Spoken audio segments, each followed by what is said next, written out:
Hello, today I will guide you on how to put a watermark on all pages in Word. Step 1. Insert a watermark. Open Microsoft Word and go to the Design tab. Click on Watermark in the toolbar, then select Custom Watermark from the drop-down menu. Step 2. Choose Watermark type. In the printed watermark window, choose either Picture Watermark to insert an image or Text Watermark to add custom text. Step 3. Customize the watermark. If using text watermark, enter your desired text.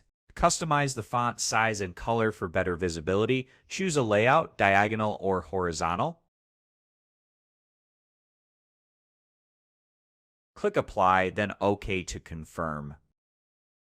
The watermark will appear on the document based on your selected settings. You have successfully added a watermark to your document.